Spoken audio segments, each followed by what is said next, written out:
غریب بھی اپنے بچوں سے اس کو بھیجتے ہیں جو بالکل کسی کام کا نہ ہو, دکان کھولنے کے قابل بھی جو نہ ہو, اس کو دین سمجھنے کے لیے مدرسے بھیج. آپ ذرا فیملی بیک گراؤنڈ بھی ملاحظہ فرما لیں. پھر مدرسے میں آیا, 10 سال مدرسے میں زکاتیں کھا کے وہ پلا, جمعرات کی روٹیاں کھا کے پلا, اور رسید بک لے کے چندے اور قربانی کی کھالیں جمع کرتا رہا. 10 سال اس ماحول میں. آیا کہاں سے تھا, پہنچا کہاں, تعلیم تربیت کس ماحول میں ہوگی, اور جب یہاں سے پڑھ کے نکلا تو سوسائٹی میں پھر آگے کوئی جگہ نہیں سوائے مسجد کی امامت کے. جو پوری کی پوری لائف جس عالم نے آگے دینا تھا وہ تو یہ پسماندہ بن گئی.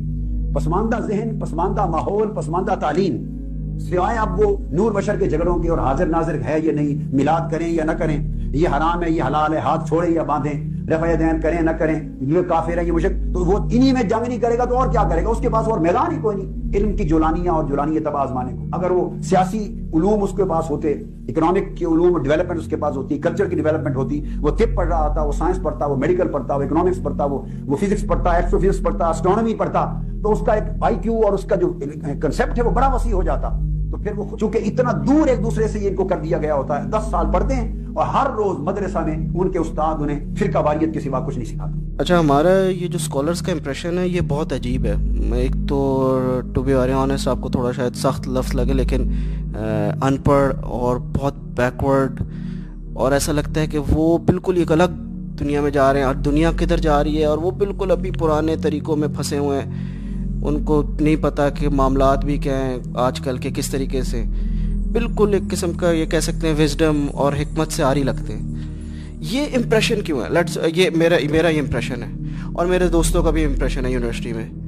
کیا یہ امپریشن ٹھیک ہے؟ اگر یہ ہے تو کیوں ہے؟ اور یہ میجورٹی کا یہی امپریشن ہے. مطلب ان سے دماغ میں انجینئر اور وہ پڑھے لکھے نہیں لگتے کہ وہ آج کل کے معاملات پہ ہمیں بڑا کوئی سخت انٹلیکچوئل اور کوئی زبردست جواب دیں گے.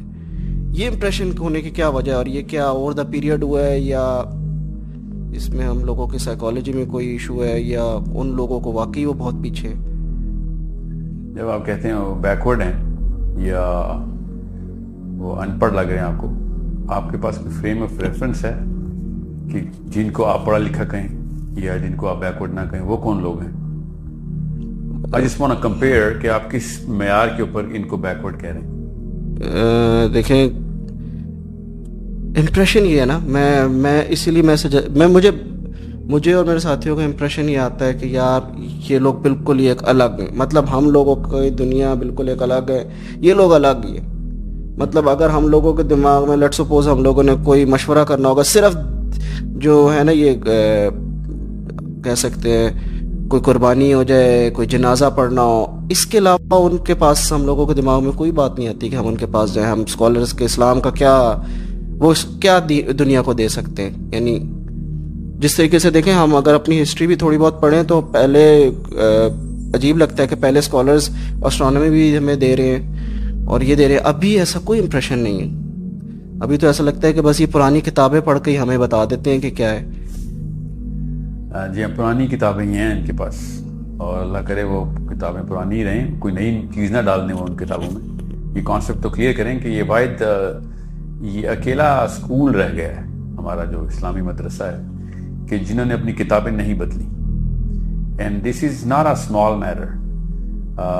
جب کوئی کتاب اللہ کی طرف سے ڈائریکٹ آئے گی, اس میں کوئی شک شبہ تو نہیں ہے کسی کو, ہے تو ایک الگ سوال ہے, اس کا پہ الگ بحث کر لیتے ہیں. مگر یہ بات تو میرا مفروضہ یہی ہے کہ آپ بھی یہی مانتے ہیں کہ اللہ کی کتاب اللہ نے خود لکھی ہے قرآن پاک, اور وہ چینج نہیں ہونی. حدیث اللہ کے نبی علیہ السلام سے ڈائریکٹلی آئی ہے, وہ بھی چینج نہیں ہونی.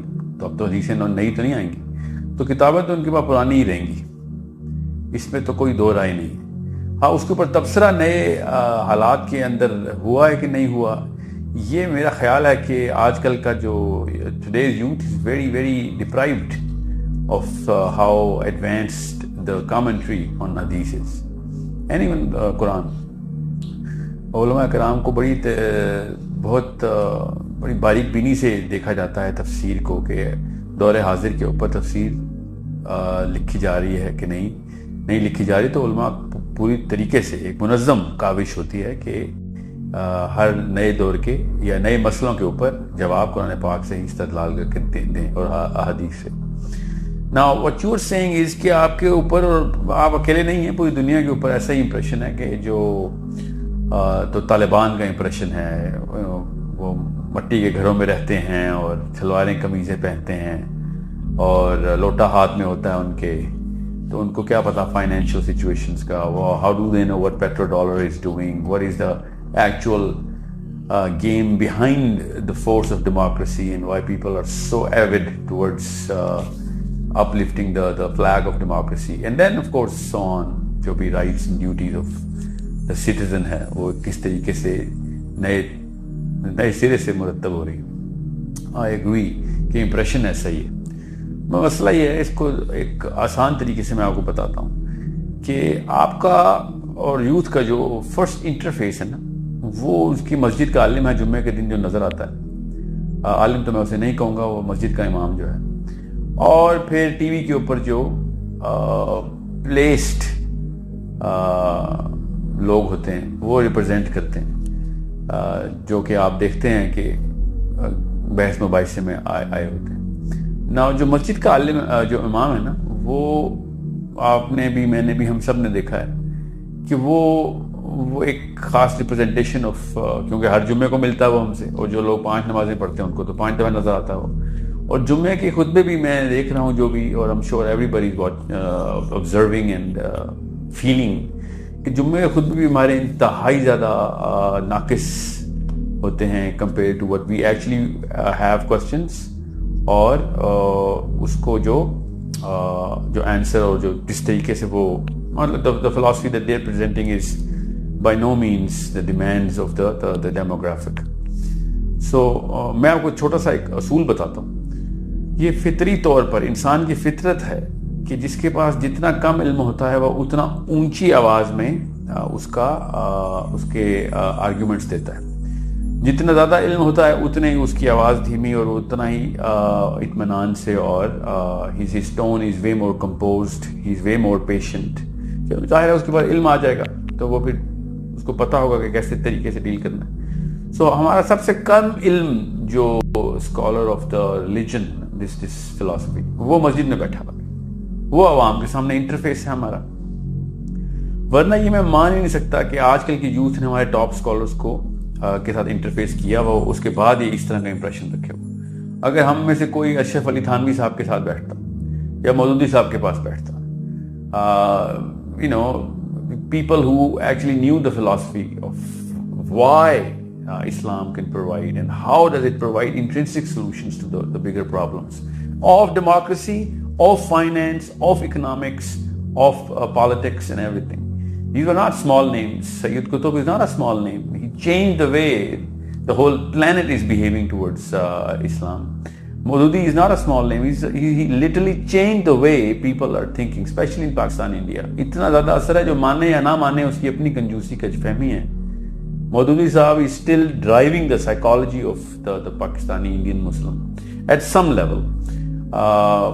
Ashraf Ali Thanvi is literally the pillar of our Aqidah in Islam, of Islam in Pakistan and India. کوئی مانے یا نہ مانے اس کو پتہ ہی نہیں ہے.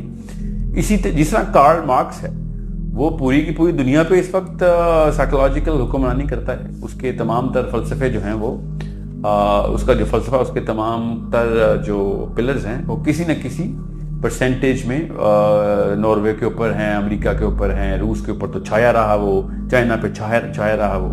تو جب آپ کو کارل مارکس سے اگر آپ ملتے تو آپ کہتے یار یہ تو پاکستان میں کوئی پینڈو قسم کا آدمی ہے, اس کی بھی اسی طریقے سے داڑھی تھی, اس کے بھی وہی معاملات چل رہے تھے. سو آپ کو پتا ہونا چاہیے کہ لینن نے کیسے کارل مارکس کو فالو کیا, چیئرمین ماؤ نے کیسے فالو کیا اس کو.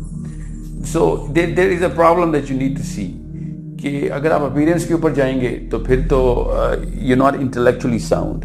اپیرنس کے اوپر کبھی بھی کسی انسان کے فلسفے کو ہم جج نہیں کر سکتے. ورنہ تو گاندھی صاحب کے پیچھے کسی کو آنا ہی نہیں چاہیے تھا. ٹھیک ہے, Gandhi still the biggest name in the recent history of leadership. اس سے زیادہ بیکورڈ اور پینڈو لوکنگ آدمی کون آپ نے دیکھا آج تک؟